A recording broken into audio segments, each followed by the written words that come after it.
Mẹ mà khơi nem tôn thùng em xin đi hả chị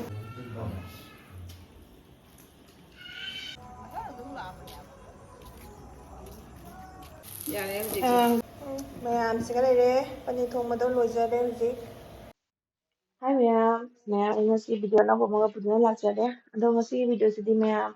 Koi gwati dagi ko to nin to mo laye ba kwa. Ado mo na por pa sa posting do asige dum video sa house dare e.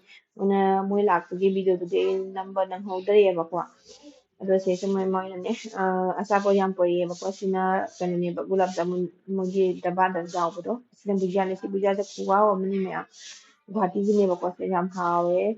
Adegi di kano du asisina leire rasgulla asisu pore ko asimsu yawe aduga kano mogi cheng nane akhoi kuton se mogi kano da pot mo staff ang mo jele aso bona ko mitam da ko ase jo harai se na samgi ko cheng angang baga de di ango baga ni ba asise cheng ani si mo pore Dumi ma'am video sa nakata na yung minarasi si popcorn sila yawe Ma'am ako inim ton thungare ayuk ta lai ne ba ko do moi la pa gi ti video number ko ho dare ai ko to moi ti ko to na ma daw ka video sia ai ko to gi ma ka no ta kha ba ma phom ne takhi ba ko do ji ka phai ayuk ki breakfast ka lo re se sina baro gi sinlangi si ron to ni na janu pi ma popcorn chari jago yi te ka le ni a ka gi Chào chào.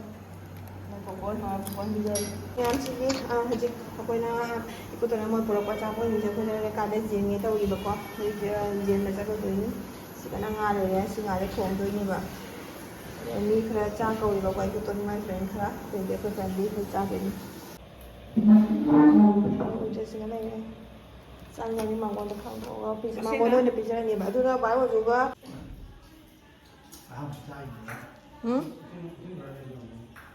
Ising apa murah?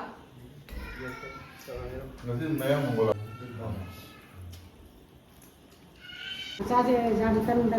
Mama ini lo, caro, nanti capo me.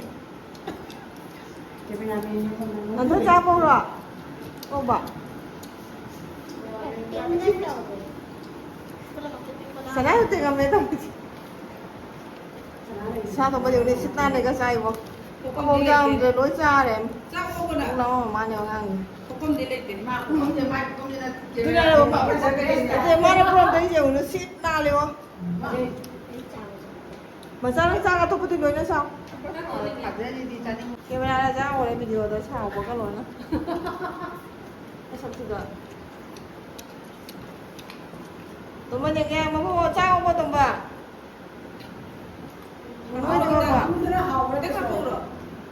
Hào bro, sana hào bro, ô bro nè, sao không rồi? Nó sana nó xin đi ra cái lối ra này, hào mà con đây. Anh thôi đi về à? Thôi anh thôi cho hành giờ nó làm gì? Xưa nó quay nên tôi đi này, bây giờ quay muốn xa rồi.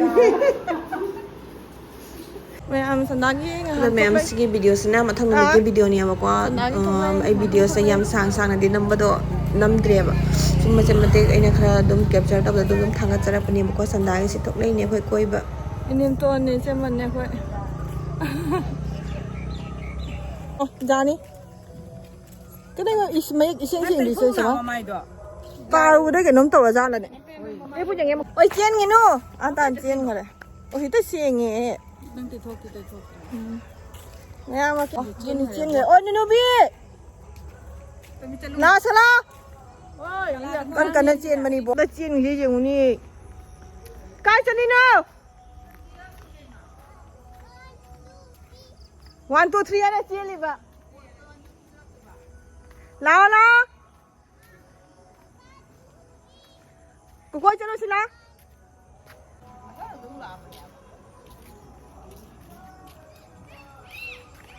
tôi xem nào ta xem nào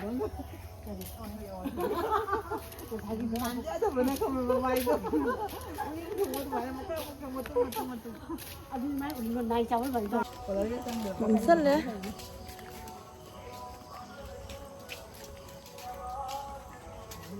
ꯆꯦꯟꯒꯗ꯭ꯔꯥ ꯃꯌꯥꯝ ꯆꯪꯉꯦ ꯁꯟꯗꯥ ꯇꯥꯔꯦꯅ ꯌꯨꯝꯗ ꯁꯟꯗꯥꯒꯤ ꯑꯃꯨꯛ ꯀꯩꯀꯩꯅꯣ ꯁꯟꯗꯥꯒꯤ ꯑꯃꯨꯛ ꯍꯧꯖꯤꯛ ꯀꯩꯀꯩꯅꯣ ꯑꯉꯥꯡꯁꯤꯡ ꯆꯥꯅꯕ ꯍꯣꯠꯅꯔꯅꯤ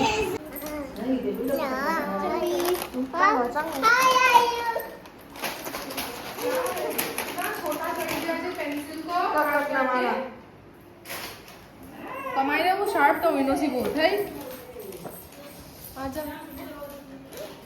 Mama, do I get writing? Này nghe phải rồi nghe. Ấy là hai pin nó in ngoài đây nè. Mama, Mama. Đi sân đá đi, chị học rồi đây sân nó. Xong đi sân đá cái hàng chị cho rồi đi. Chị lấy chị đó. Butter ले जाएगा Bật ơi cái lấy cho mà này. Đi xem mà kismis. काजू ले दी काजू half काजू ले Kajuso lôi thoa khare. Duna jo lấy bật duna hậu ra ní. Chị có xong gom này đấy, sẽ xả liền vào con. Hồi sẽ số gì khác ngấu vào quả. Tăng một là hai can nữa xong gom cho học rất là ní. Khi đi lấy trái khi lôi thoa khare, khi nào khi apa đi hậu vào đó bạ. Khi apa là mình nung xí cái liền vào quả. Số gì cả hậu vào hai ta đấy. Tùng bớt xe, sẽ lo chiên rồi nè. Một dùng này please can thân ní dùng nè, cái ai nữa. Please cái nào một sắc dùng nè. Please cái nào. How we please. How we lôi đi. How we please cái vô. हम खाए ना हवन गए देखो सीधी simple ही ना चावल की ना का हम को कोई खीरी टाइप है वो दे ऐसे जो कोई तो मिल्क मेट तो Du hapa. Di taste to powder Sangam songom powder ka hapa di how ba hele.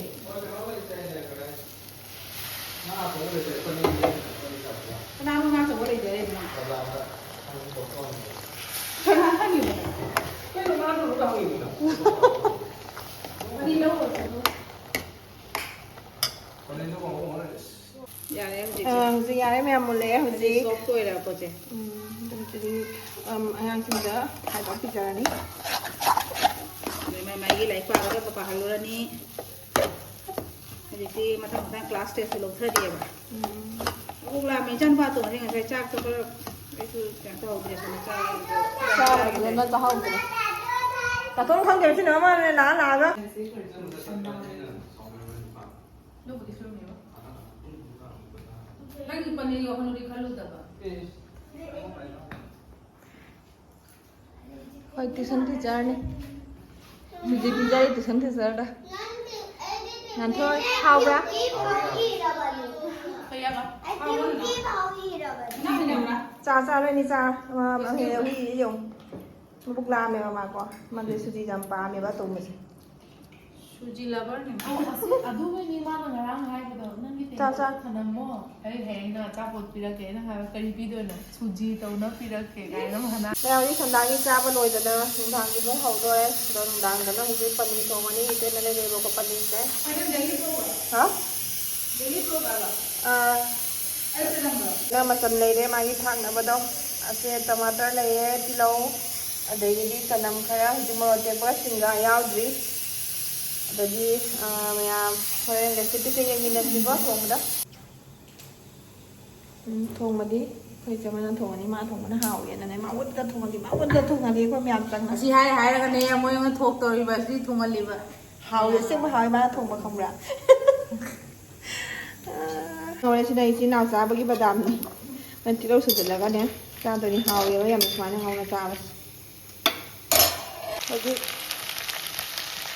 Mình sẽ nhìn ra hàng ngầu vậy mà không được quả. Xin ngồi đâu ở nào là in nào đó. Mình là in hơn là cái để được rồi đâu đi vào quả. Về đi rồi nè bạn. Đàm ngầu bạ ra cái đầu đi. ai cái nào ta kan nasi nu ai kan dua bulan dong acting kan loi tai jadi Hào với chị là khoai khẩu là cái sao vậy? Thì nó khôi nồng dùng cái snacks. Nhưng tôi giàu xe ra già để mà con má sạch cho má phong mắt ra đấy.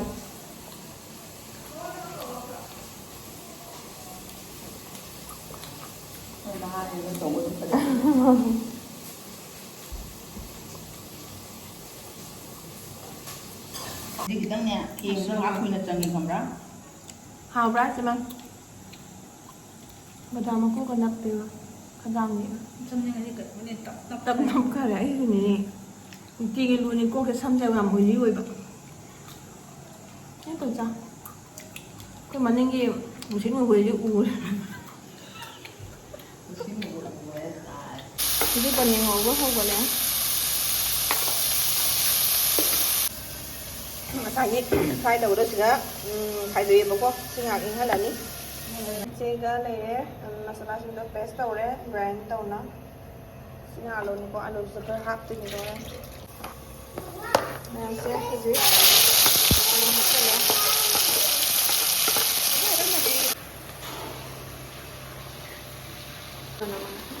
mẹ em xem chị masala đó ngầu bơ nồi cái chị alu mu khá bể bơ quá đó mi mẹ em mà được khá đi alu hạt trên xí paneer ta hạt nó sẽ không bao giờ nó bể bơ quá jadi anh chị alu tay na alu khá hạt thế alu hạt bao nhiêu cũng hao bani em sẽ mẹ em sẽ đi paneer hạt thế hồi chị khi mình hạt bao nhiêu sau là ní ready rồi ready paneer thong bơ đó cái sữa paneer xí cái mà hi sẽ tung ra tham bani bơ quá xí sẽ có in ra hi đã du hấp sẽ là ní mà xí hạt sẽ hao gì bơ quá how my day se to iya ba ko na lang do se si se mayam to lang do pi no si ki mai mahi se tum ha pa ga thong yu haw ni mayam do jik mahi da hi ja re min jang mai ji tha e ado di hi jing ha ma khung khung ja la ga to to la ni ma khung khung ja la ga de ding ha saw la ni do custody methi se sai custody methi se khara ha pe ba ko ado ngo ba cha ha pa ja de swine to la ga na manam se phudok pa hi le ba ko sau mình đã hấp xin tôi sẽ máy nó hấp ấy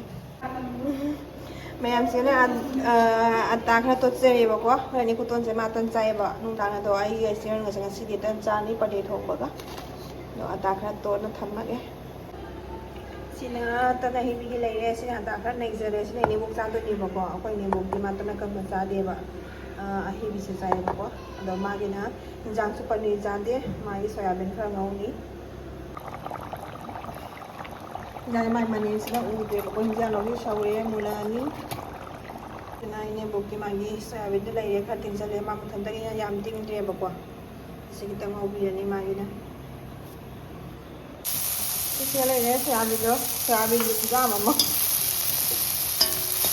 sa bi ngau pa le ji mayam sigi le pani thong ma do loi ja de ji mayam hawa ta ma man ba review đừng có comment cho xung hai video quá hào và đáp mà lý mà gì đó bây giờ này bọc kia mày tăng lên chỉ hậu vậy có xung mày nữa này bọc kia chỉ tăng sẽ nổi có mà sẽ tin là cái mà sẽ bên dưới làm sao thì bọc quá này kia này hết bị hả này bộ tăng sao rồi đó tăng nổi Sekarang kita ni tu nak kembang.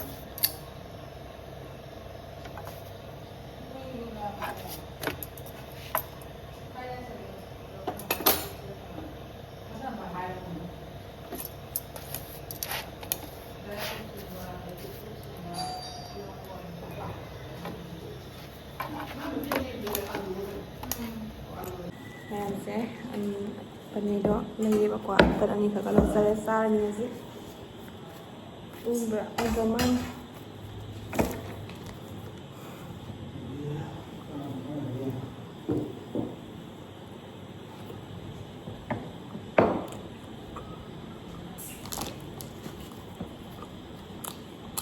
Hào như nhầm. Bây giờ không có nhầm hào rồi. cái này nó sẽ ăn gì rồi có thể kể Tomato trên hầu.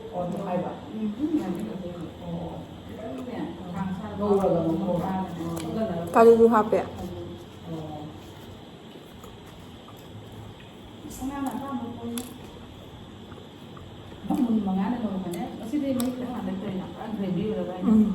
Jadi ko hau be hele. Menu ni dry kang nang oi ba.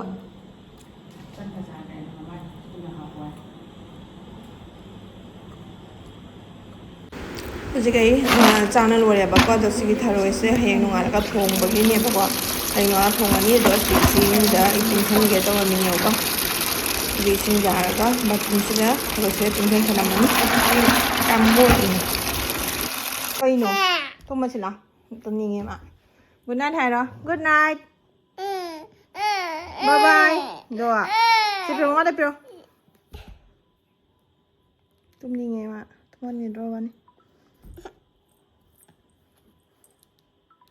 bung số cái này chỉ là for things rồi đấy đi kìa Ai you? masuk vlog nami video nami hay nè How are you? Hi.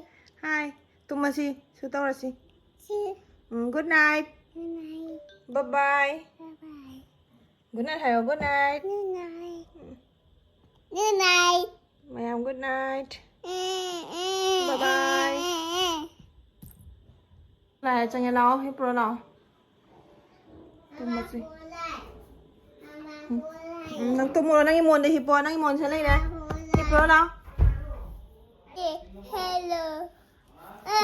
ra rồi bạn nè ra rồi bỏ một bát tôi ăn chào đừng có đi Hello. hello Baby. tụm mà Tuju. mà sẽ tàu sẽ dùng tụm Wow. wow good night ma'am hẹn nung là cái món thịt này si bye bye Bye. bye bye tụi ma'am mình tôi đi số video sẽ một tăng sẽ là xin chào các ma'am tụi hẹn next vlog tụi mình thịt này si ma'am bye